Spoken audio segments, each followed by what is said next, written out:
गर्मी के दिन थे और गांव में सब लोग सुबह से ही अपने अपने कामों में जुट जाते थे।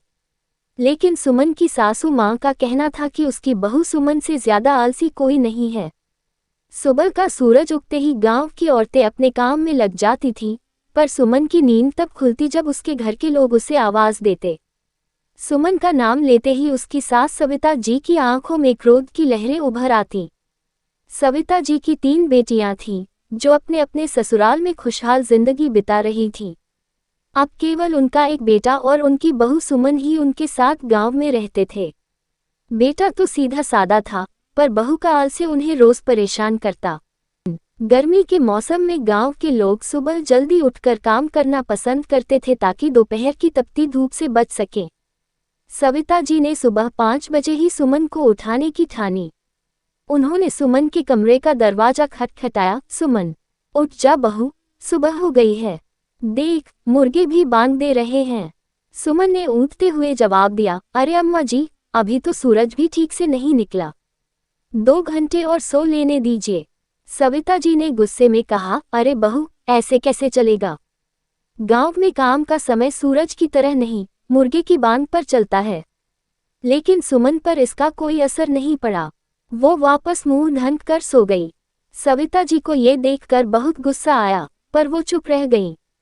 दूसरा दिन। अगले दिन सविता जी ने ठान लिया कि वो सुमन से अच्छे से काम करवा कर ही रहेंगी।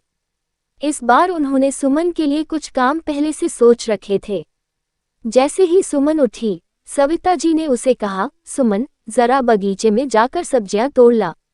आज तरकारी बनानी है। सुमन ने मुंह बनाते हुए कहा, अरे अम्मा जी, धूप बहुत तेज है, हाथ पैर जल जाएंगे मेरे।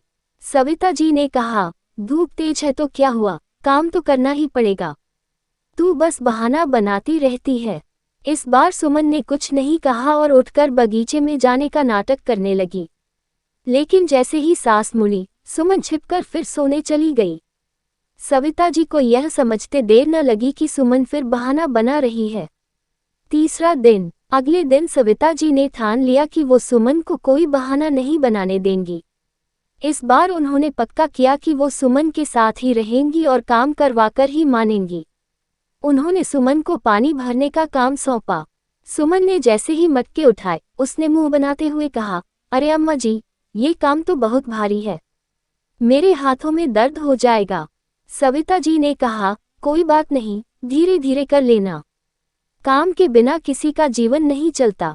सुमन ने ये सुनकर फिर से कोई बहाना बनाने की कोशिश की, पर इस बार सास ने उसे काम करने पर मजबूर कर दिया।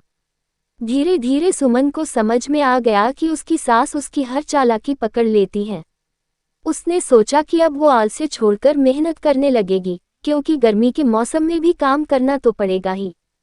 और इस तरह सुमन को अपनी आलसी आदतें छोड़कर मेहनती बनना पड़ा।